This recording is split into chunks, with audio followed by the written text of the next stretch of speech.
बच्चों, अब हम अयादी संधि के बारे में जानेंगे। अयादी संधि वृद्धि संधि के बिल्कुल विपरीत होती है।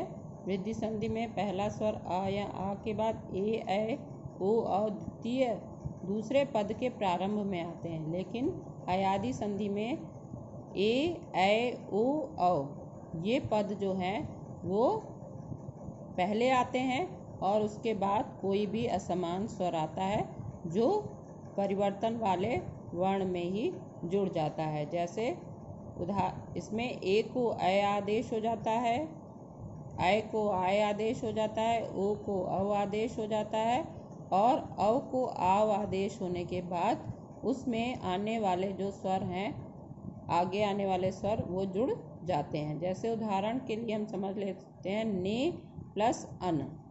ने प्लस अन शब्द मिलकर बना नयन। अब नयन कैसे बना? इसमें से न और ए स्वर आया है, इसको हमने आदेश कर दिया ऐ, तो ये बन गया। अगर जोड़ें तो नय, और उसमें धन अन शब्द को जोड़ दिया तब बन गया नयन। न और ऐ का जो या है वो आधा है, इसमें आ स्वर जुड़ के बन गया पूरा या और न, और इस तरह से ये बन गया नयन। तो ये नयन शब्द बनता है ए को ऐ आदेश होकर। जब ए को ऐ आदेश करते हैं तब बन जाता है शब्द नयन। और अब हम दूसरा उदाहरण समझेंगे, नय प्लस अक।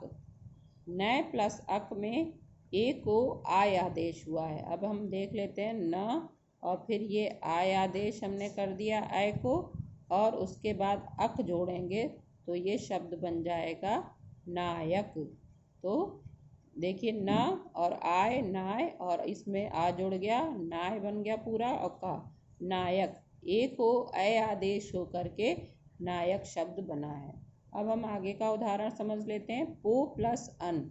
ओ को औ आदेश होता है, प हमने इसका अलग किया और ओ को हमने अव आदेश कर दिया, और उसमें अन जोड़ के हमारा शब्द बन गया पवन।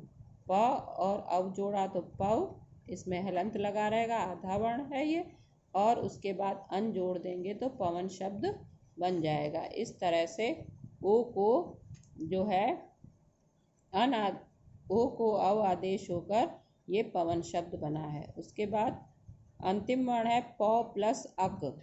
औ को आव आदेश हो जाता है, इसको भी हम प को अलग किया, औ को हमने आव आदेश किया और अक जोड़ के ये शब्द बन गया पावक।